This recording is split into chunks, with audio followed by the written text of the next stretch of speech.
What's up, guys? I'm back for another review. Just when you thought you were done with nostalgia, just when you thought you were done crying, Disney goes ahead and makes Toy Story 4. So Toy Story 4 takes place 2 years after the end of Toy Story 3. And if you haven't seen Toy Story 3, come on, you want to laugh, you want to cry, you want to have just a full nostalgia boom, you gotta watch Toy Story 3.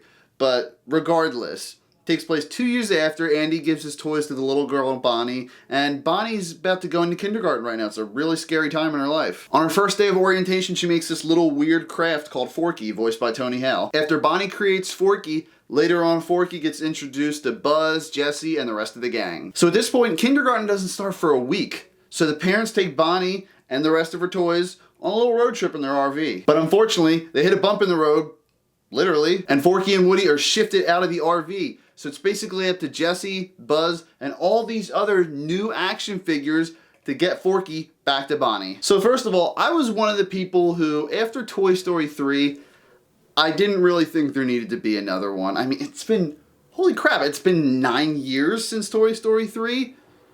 Either way. So at the end of Toy Story 3, like I said, Andy gives the toys off to Bonnie. It's a great send-off. The toys get a new owner. All the voice casts from the previous films return. Obviously, Jim Varney, who played Slinky in the originals, didn't come back for this one since he passed away. Rest in peace.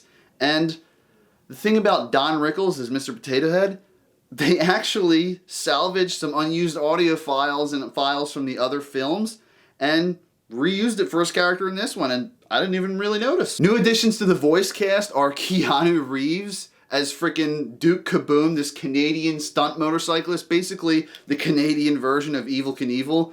And we also have Keegan-Michael Key and Jordan Peele as Ducky and Bunny.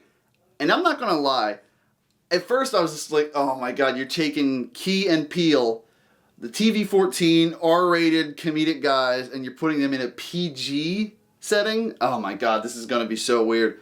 But they're actually funny in that setting too. It's been so nice to see these guys back together because it's been a while. Jordan Peele went his own way with all his great movies he's making, and Keegan-Michael Key's doing his own thing too. There's a lot of A-list celebrities in this movie, and they don't even have huge roles, so Disney must have spent a hell of a lot of money on this film. But regardless, the new voice cast and the old voice cast did a great job. I could feel so much more emotion in this movie than I did in the previous first and second films. Maybe it's just because I'm older and I can appreciate film a little bit more, but when I was younger, I don't really remember seeing that much emotion. Like, don't get me wrong, there is that in the original films, but not to this extent. One thing that it's not a bad thing by any means, it's just a little weird and jarring at times. So, the first Toy Story movie only had about, I think it was like 36 animators, and Toy Story 2, I'm sure you're familiar with that story.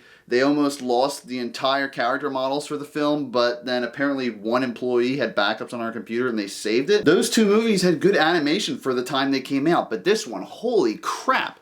There's times where you're seeing the frickin' wood grain of a piece of furniture, or you're seeing the fur close up on one of the stuffed animals. Or whenever the humans are walking around, there's a human walking around and you see his leg hair. His leg hair, they go into that much depth. It's really freaky in this movie. It's a lot better than the previous film's animation, but still it's just jarring. Even though it was a little bit weird to see, this movie is animated beautifully. Toy Story 3, I thought that was the nostalgia movie that really brought us all back and just pulled on our heartstrings, but okay.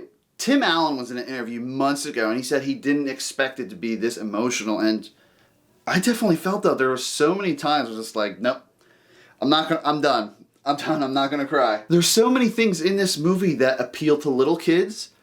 There's so many things in this film also that appeal to people my age. I'm 27, I grew up with Toy Story and Toy Story 2. Not to mention that some of the toys they have in this movie are very reminiscent of the toys we grew up with.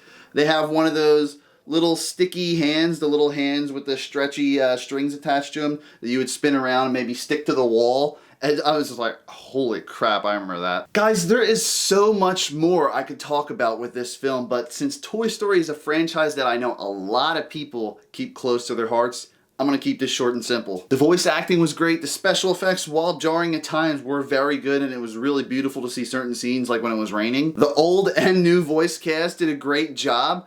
Freaking Keanu Reeves as Duke Kaboom made this movie. I mean, I actually want to cosplay this character now at a convention. That would be really fun. It's an hour and 40 minutes. The movie moved really fast. It was funny. I laughed. I almost cried. Didn't cry. This is a movie for kids and adults of all ages. I think everyone's gonna enjoy this film if you enjoyed the previous three. And kind of like they did in Guardians of the Galaxy 2, there is 5 during / post-credit scenes, if you will. There's 4 during the credits, and there's a little bonus thing after the credits. It's not much, but it's still something. This movie is gonna be an instant Disney classic, and like I said, I think everyone's gonna love it, and it's one of my favorite films of this year. 9.5 out of 10.